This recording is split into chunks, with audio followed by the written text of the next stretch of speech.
This will be a third example. This will be lopping also, but what we're going to do this time is going to lop in the upper, well, the mid crown, rather than putting a heading cut right down low.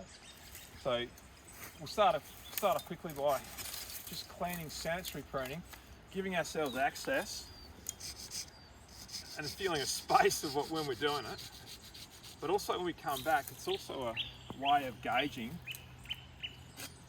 how the tree's going. So what I mean by that is, deadwood's a good data point.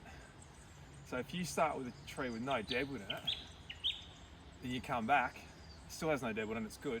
You've got deadwood on it, you know, it's sort of, you know how sort of health status. Yeah.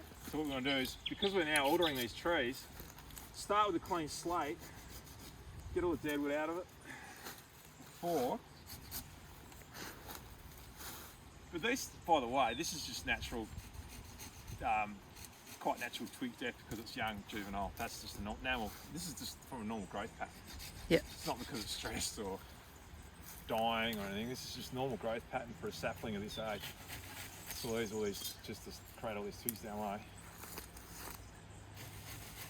I'm doing it with a handsaw, but you could do this bit with the secos. Right. So what we're going to do now is clean that off. Let's try for a head height lop on this one. So once again, above the saw, you can, just to practice, just above and below halfway through. That way, if it's any bigger, you need to handle it. You actually put your saw in your holster and then use two hands to crack it off, just so you've got control over it. And you're not going to drop it on your mate's head who's next to you. You didn't know they were there. I'd encourage you, just because, for the sake of making it look half as reasonable, you won't because you're lopping, but maybe not pick the same height, maybe just pick slightly different heights. That might be the way to go. And it doesn't really matter what angle you're coming in on. Well, it does when you're cutting like this. You want to come straight across the pipe, across the cylinder. So just snap off and see you're not tearing or anything like that. Obviously you've got a lot of browse to start with. Yeah. Probably not going to do too many today, otherwise your animals will have a feast all today. That's right. Things out of the way. Just make it look pretty. This is just making it look pretty, getting rid of that. Probably get rid of that as well, huh? Get rid of that. Get rid of that. I'll leave these two. If it's really narrow and you've got a hold of it, you can go right through.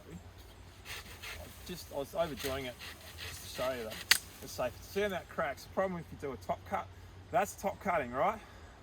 And if you don't catch it, you're going to tear like this, see? Yeah. Which is not good, right? And it's going to tear all the way till it stops it tearing. That's why you don't just top cut. So don't do that. That's not good. You don't have to do that. So what I'm going to do now is cut that tear off. Yeah. I'm top cutting it, so if you undercut it as well, you won't tear it. And at least I'll leave. Looks like I'm top cutting, but I'm undercutting here, and it'll come off on the undercut. I've got a collar there now, so I'll cut back to the collar.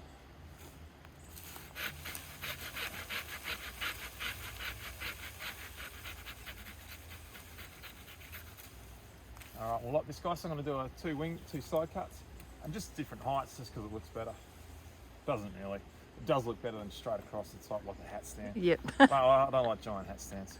They're terrible. All right, so we'll go about up here somewhere because I can reach. So we're going to go halfway through the cylinder, about an inch down, halfway through the cylinder again. At that diameter, it doesn't take much at all. But those two cuts stop that tear. See that? And then you finish it off on the lower cut.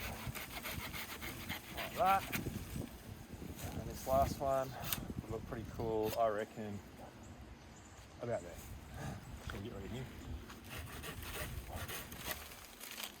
So once again, halfway through, with a saw like this, is really not no effort at all.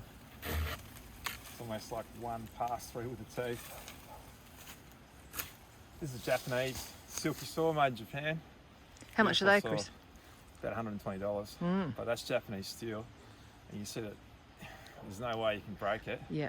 And it's micro tooth for fine stuff like this. So what you find is you want a fine tooth saw. If you can buy yourself a fine tooth saw for this diameter work, Yeah. yeah, that's the go. Yeah.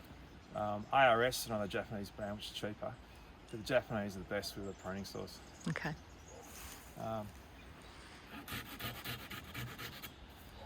All right, well there you go. There's a complete heading, so it's a trunk lop, and hopefully we'll get lots of flushing like that, which you can come and just shave off or even peel off. Here we'll try for multiple shoot, and this is our natural target prune over here, which looks like a natural tree. It doesn't look like it's even been pruned, but we still did get a fair bit off it, even for that size tree. Why don't we do one now with the pole pruner?